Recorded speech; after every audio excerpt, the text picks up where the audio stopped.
سلام دوستان، امروز اینجام که دستور پخت این نون رولای دارچینی خیلی خوشمزه و خوشبو یادتون بدم. خیلی آسونه درست کردنش و خب ببینین چقدر زیباست. بریم که بهتون بگم که چه چیزایی اول احتیاج داریم.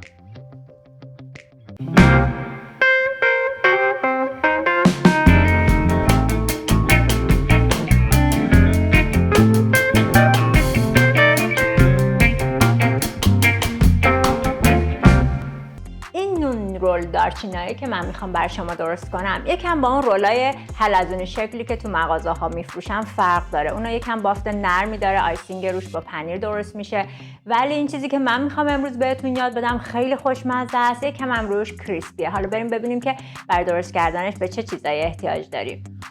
این خمیر از 3 بخش تشکیل شده. خمیر اصلیش که به این مواد احتیاج داریم حدوداً 200 تا 250 گرم آرد، 2 قاشق غذاخوری شکر، حدوداً 40 گرم کره ذوب شده است، 1 دونه تخم مرغ، حدوداً 125 میلی لیتر شیر گرم و ولرم، نصف یه پک خمیرمایه فوریه، 1/4 قاشق چایخوری هم نمکه.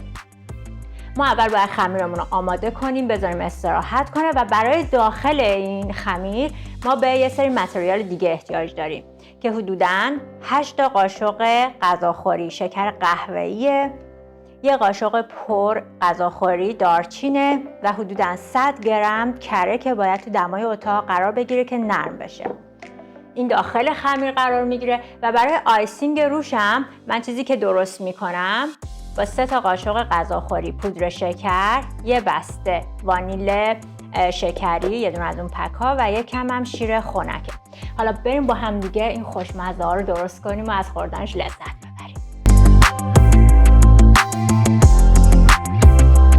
خب برای شروع کار ما اول شیر گرمه و شیرمون باید ولرم باشه، طوری که اگه انگشتتون رو توی شیر قرار میگیرین گرم باشه، ولی گرماش طوری نباشه که پوست دستتون رو بسوزونه. اول شیر رو اضافه میکنیم با خمیر مایه‌ای که داشتیم. من 1 کم از این شکری هم که داشتم در حد نصف قاشق بهش اضافه میکنم، همش میزنم، درشو میبندم، یه چند دقیقه اجازه میدم که این خمیر مایه عمل بیاد. حالا توی ظرف دیگه‌ای که داریم این کره ذوب شده رو اضافه میکنیم. اون حدوداً 40 گرم کره ذوب شده است. ما بقیه شکر رو من بهش اضافه میکنم. 1/4 قاشق چایخوری نمک داشتیم، ولی اینا رو با هم مخلوط بکنم.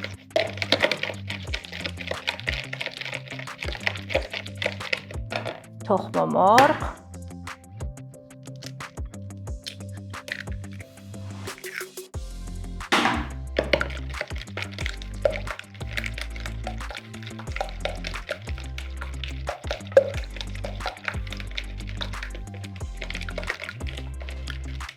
اینا رو با هم مخلوط میکنم طوری که این دونه‌های شکر یکم حل بشه.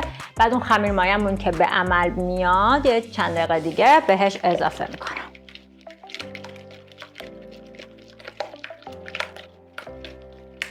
خب ما حدوداً 3-4 دقیقه گذاشتیم، این خمیر مایه یکم عمل اومده. من این مایه کره و تخم مرغ و شکر به این اضافه میکنم.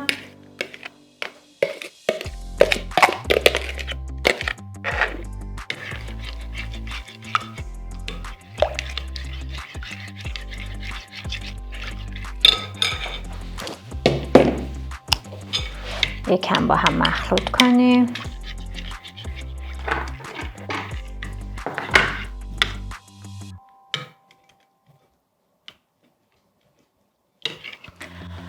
حالا آردمون رو خیلی کم کم به این اضافه میکنیم، اونقدر که باید یه خمیر نرمی به دستمون بیاد که خیلی هم به دست نچسبه.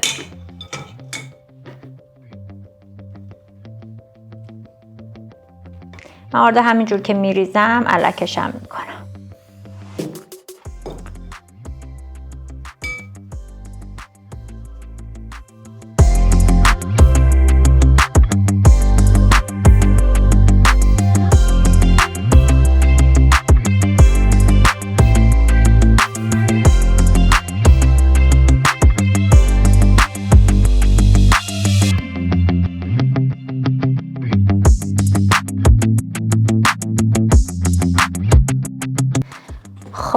من آردمون رو تا جایی که به این اندازه خمیرمون جمع بشه بهش اضافه کردم. یکم ورزش میدم. خیلی نباید خمیر اضافه کنید چون که اون پفی که باید بکنه بعدن نمیکنه و اینکه اون حالت کریسپی بودنش از دست میده.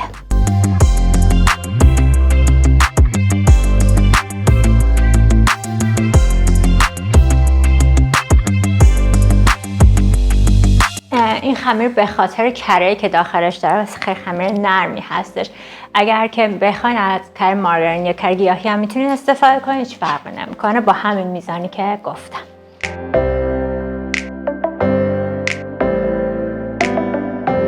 خب ما این خمیر رو قشنگ ورز دادیم. من اینو میذارم که استراحت کنه. اگر وقت دارین حدوداً بذارینش یه جای تقریباً گرم 1 ساعت بمونه که سایزش 2 برابر بشه. اگر نه فر رو یکم گرم کنید توی فضای فر. اگه قرارش بدین فر که از قبل یکم گرمش کردین خیلی سریع تا 15 دقیقه هم جواب میگیرین و خمیرتون 2 برابر میشه. من اینو میذارم همون ظرفی که درستش کردم درشو میبندم. یه 10-15 دقیقه توی فری که یکم گرمش کردم بهش استراحت میدم. توی این فاصله میریم که مواد داخل این رولا رو با هم درست کنیم. خب برای مواد داخل این شیرینی‌ها یا نونای رول دارچینیمون ما به 100 گرم کره احتیاج داریم. بذارینش توی دمای اتاق که قشنگ نرم بشه و حدوداً این 8 قاشق شکر قهوه‌ای هستش که بهش اضافه کنیم.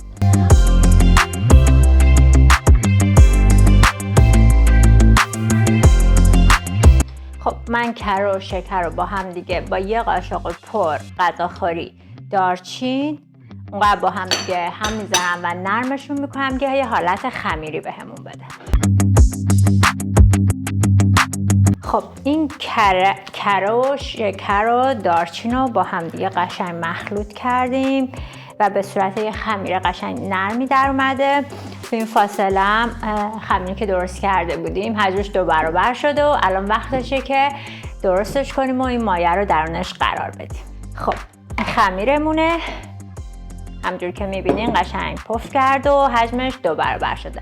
حالا من اینو رو همین میز کارم برمیگردونم و با بردنه بازش میکنم. اول سطح اینجا رو من یکم آرد پاشی میکنم.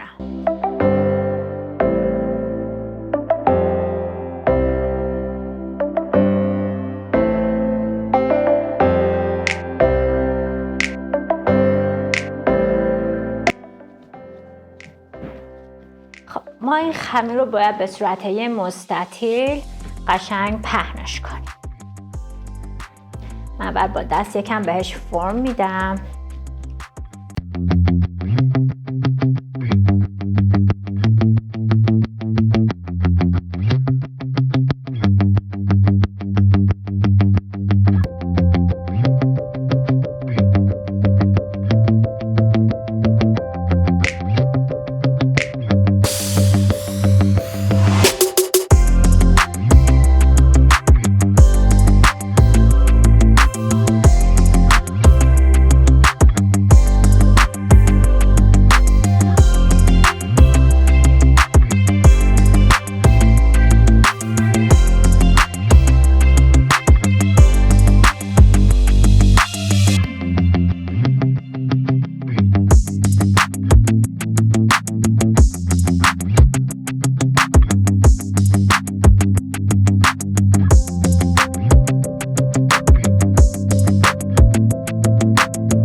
خب به همین اندازه کافیه. حالا این مایعی که درست کردیم برای داخلش مخلوط کره، شکر قهوه‌ای و دارچین رو قشنگ روی این پهن می‌کنیم.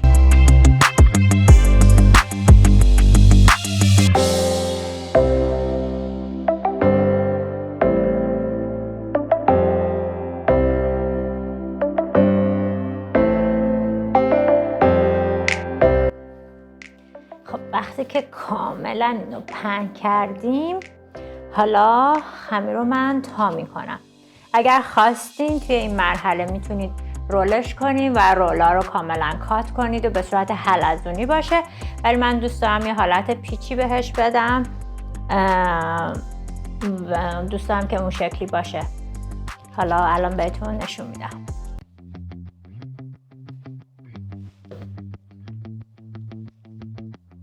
من یه قسمت از خمیر رو میارم روی این ور، ما بقیشم روی این، به این صورت.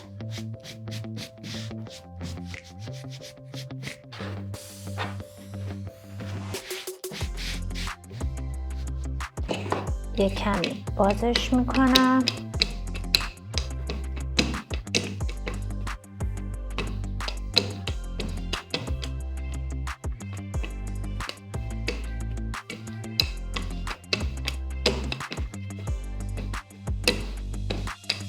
که یکم نازک بشه.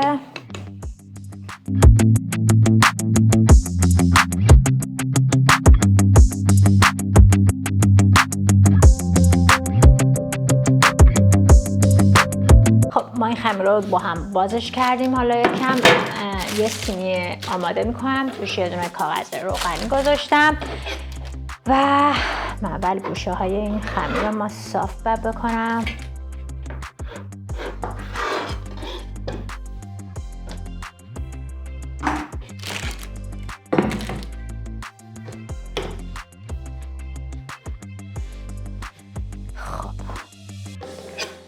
حالا اینا رو به این صورت برش بزنید.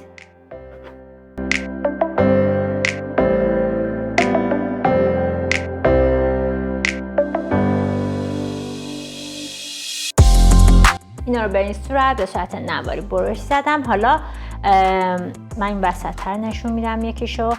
ببینید یه برش دیگه میزنیم ولی ابتدای کار رو 1 سانتی نگه میداریم ولی پایینش رو کاملا باز میکنیم، یعنی به این صورت اینو باز میکنیم و روی همدیگه حالت بافت میپیچونیمشون به این صورت.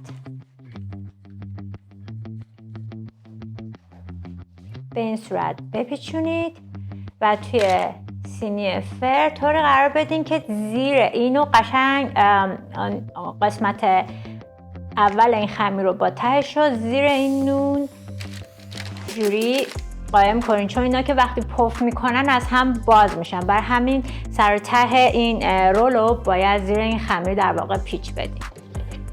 ما بقیه اینا رو هم درست میکنیم. این نونا دوباره باید یکم دیگه استراحت کنه که توی همین حالت هم حجمش در واقع دوباره یکم دیگه استراحت میکنه که 2 برابر بشه و بعداً بعد داخل فر بپزیم. قبل از اینکه بره داخل فر برای پخته شدنم یه رومال داره که با شیر هست. میتونید از زرد و سفید تخم مرغ هم میکس با یکم شیر استفاده کنید. اونم اوکی هست.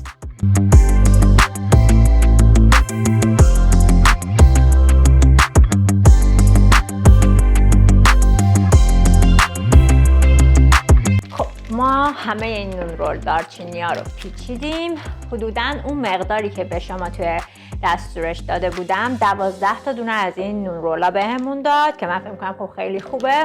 اینا رو دوباره الان من روشون رو میپوشونم، میذارم یه جای گرم. من فرم رو یکم همیشه گرم میکنم، میذارم تو محیط فر که اینا سریعتر جواب بده. ولی اگه وقت دارین خب بذارین توی دمای اتاق و بذارین دوباره حجم اینا 2 برابر بشه. دوباره برمیگردیم که رومالش رو بزنیم و بره توی فر. خب توی این فاصله که ما خمیرایی که درست کردیم و گذاشتیم که حجمش 2 برابر بشه، من آیسینگ روش رو درست میکنم. خیلی آسونه.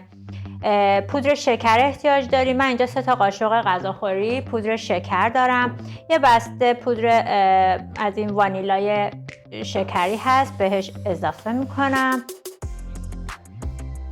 حالا شیر رو بعد خیلی کم کم بهش اضافه کنیم که به اون غلظت خمیری طوری که احتیاج داریم برسیم زیاد اضافه کنین شل میشه. البته اگر شل شد اشکال نداره، میتونیم بهش دوباره همین شکر اضافه کنیم.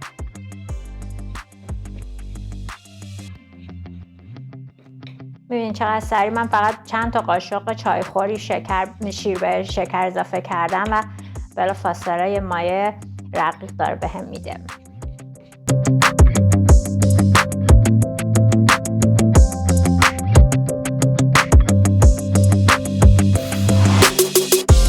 خب اینو هم بزنید و یه جور باشه که روی اینا رو قشنگ بپوشونه. وقتی که ما اینا رو روی شیرینی میریزیم مطمئنا دیدین این آیسینگا رو حالت خودش رو میگیره و میمونه روی شیرینی ها. برای همین خیلی هم نباید رقیق باشه، خیلی هم غلیظ نباشه. الان من فکر می‌کنم این یه کم غلیظه، خیلی کم دوباره بهش در حد یه قاشق کوچیک شیر اضافه میکنم.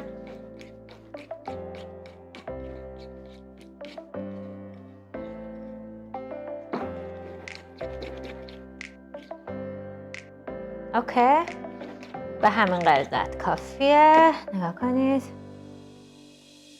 خب این همون آیسینگ خیلی ساده یه که رو خیلی از شیرینی‌ها نونا میتونید ببینید.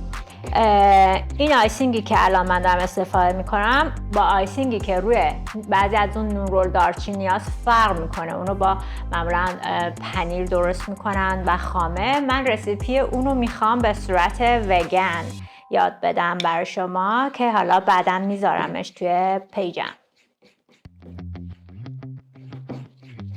خب این آیسینگمون حاضره.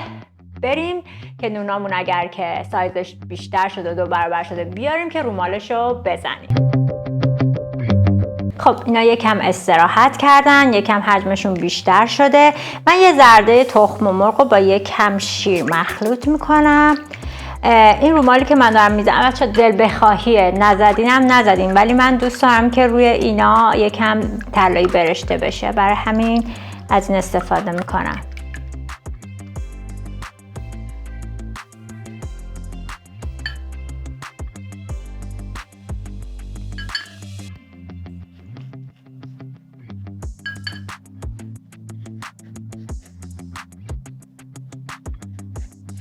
اینا بعد از پخته شدن و بذارمش توی فر بیشتر بزرگتر میشن البته.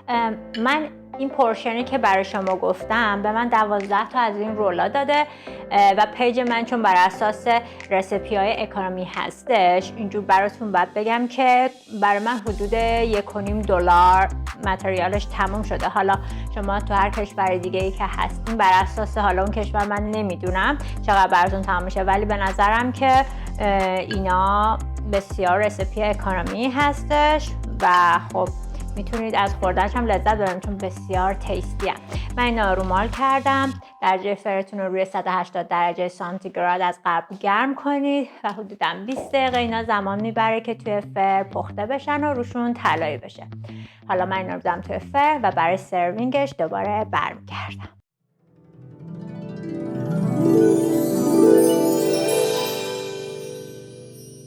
خب این نون رولای دارچینیمون بعد از 20 دقیقه پخته شدن الان آماده است.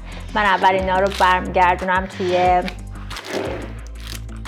ظرف چوبی که دارم که یکم خنک بشه و بتونم اون آیسینگی که درست کردم رو روش بدم و بعد سروش میکنم.